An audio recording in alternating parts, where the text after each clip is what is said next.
एक बार फिर स्वागत है आपके अपने channel Satyendra Shukla YouTube channel पर। तो जैसा कि दोस्तों आपको मालूम है, हम लोगों ने पिछले वीडियो में पेरियोडिक टेबल का कुछ बेसिक नॉलेज लिया था।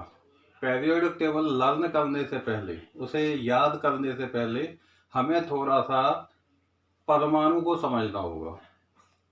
तो दोस्तों, मैं जिस तरीके से टॉपिक अपने क्रिएट करता हूँ, वीडियो बनाता हूँ, उसमें ऐसा नहीं है कि अगर मैं आज आपको एटम पढ़ा रहा हूँ तो फिर एटम ही चलेगा। एटम एक्चुअली इसलिए थोड़ा सा नॉलेज दे रहा हूँ क्योंकि जब तक हम एटम को नहीं जानेंगे, परमाणु को नहीं जानेंगे, तब तक पेरियोडिक टेबल हम याद क्यों कर रहे हैं, क्या यूज है पेरियोडिक टेबल का, ये हमें मालूम नहीं है। इसलिए हमें थोड़ा सा आज परमाणु को देखना होगा। तो दोस्तों, जैसा कि आपको मालूम है, पेरियोडिक टेबल में टोटल 118 एलिमेंट्स पाए जाते हैं। क्वेश्चन ये उठता है कि ये एलिमेंट्स क्या होता है।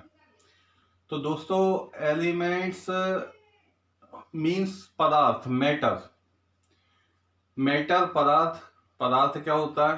तो दोस्तों, अपने आसपास चारों ओर, अपने चारों ओर इस पृथ्वी पर उपस्थित जो भी चीज हम लोग देख पाते हैं, छू पाते हैं, वो सब कुछ किसी ना किसी मैटर की, किसी ना किसी पदार्थ की बनी हुई होती हैं। तो दोस्तों, इस तरीके से अभी तक ज्ञात पदार्थों की जो संख्या है वो है 118, 118।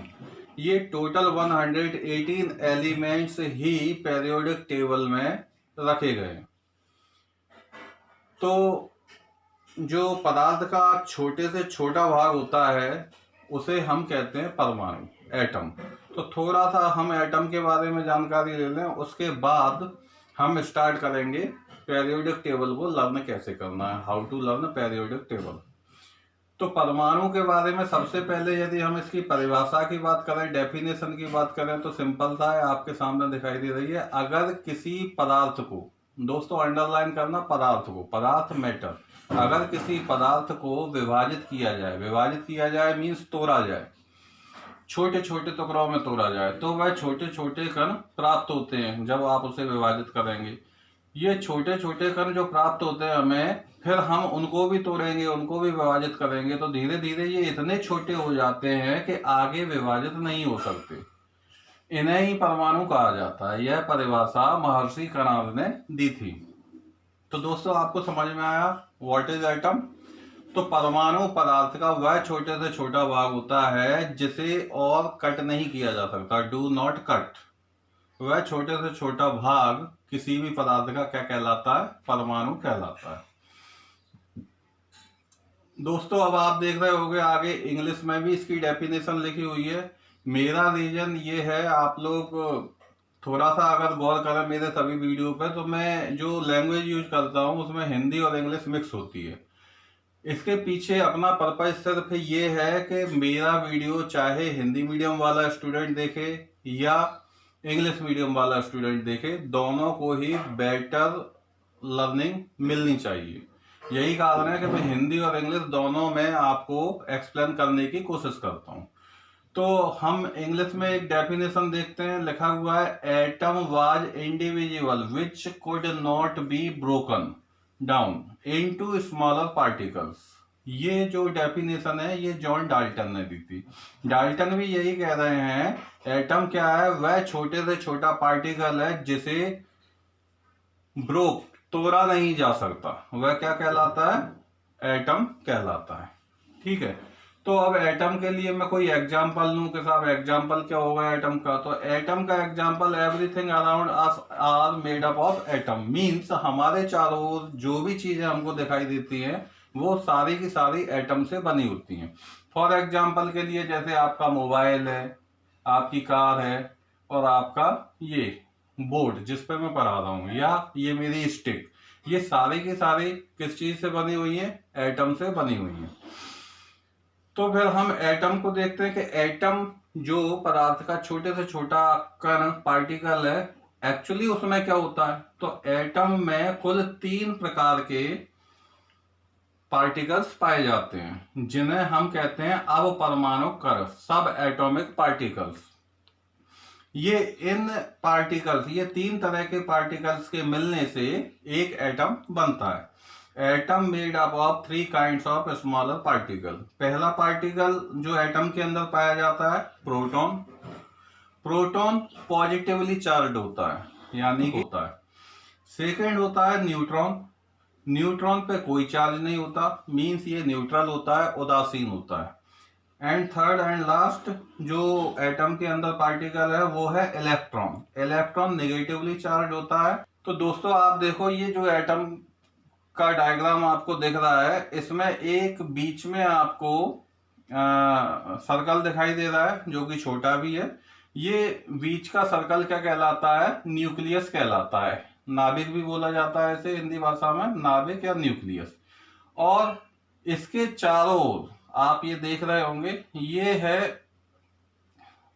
ये है ऑर्बिट। ऑर्बिट यानी कक्षा, इसके अंदर इलेक्ट्रॉन घूमते हैं।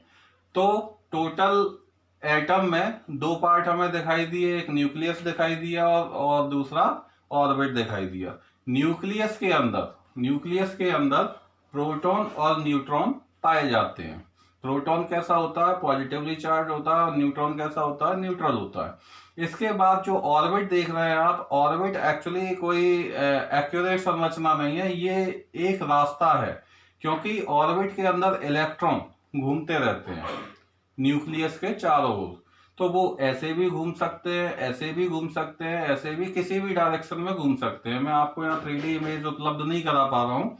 तो ऑर्बिट क्या होता है?